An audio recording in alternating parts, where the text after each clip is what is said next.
To imitate Keter or Keter, develop the 13 attributes of mercy. Cadavero begins his spiritual guidebook by showing us that we can imitate Keter, which is the crown, by acquiring the 13 highest attributes of mercy. Just as God exhibits these qualities in dealing with us, he says, so we must exhibit these qualities in dealing with our neighbors. The 13 attributes of mercy are patiently bear insult and be good to those who insult you. Patiently endure evils performed by your neighbor. Pardon sin and wash its stain away. Regard yourself and your neighbors as one. Always wish your neighbor well. Never say anything negative about him and never desire to see him suffer or be disgraced. Rejoice in your neighbor's good fortune and be grieved at his misfortunes as if they were your own.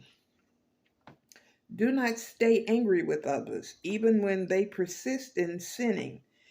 It is a religious duty, says Cordovero, to encourage your neighbor lovingly, and perhaps this way of dealing with him will succeed. On a parallel track, the author of Proverbs says, a soft answer turneth away wrath, but grievous words stir up anger. And Atea's sage advised, if you do not contend with anyone, no one will contend with you. Show mercy to those who offend or provoke you by recalling their good qualities.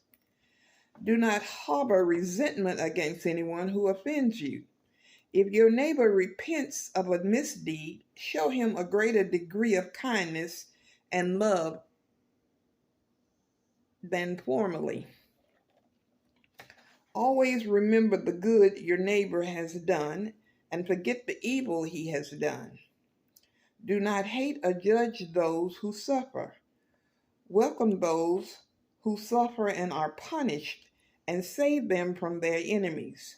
Do not say of one who is suffering, his sufferings are the result of his sins, but have compassion against him. Be thankful and upright. Go beyond the letter of the law when dealing with the good and saintly. We should choose as our friends those who are good, and we should be extremely compassionate and patient with them. Do not behave cruelly towards the wicked or insult them, but have mercy upon them and try to help them improve. Recall the good deeds others have done from the day of their birth. When someone is unworthy, remember that there was a time, even if it was in infancy, when he did not sin. If we get into the habit of thinking this, says Cordovero, everyone will be found worthy of our prayers and mercy. The folly of taking offense.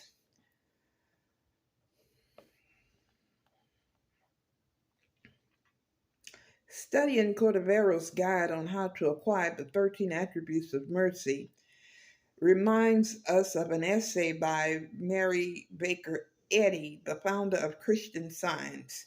It parallels Cordovero's advice not to harbor resentment or anger no matter how evil another's action have been.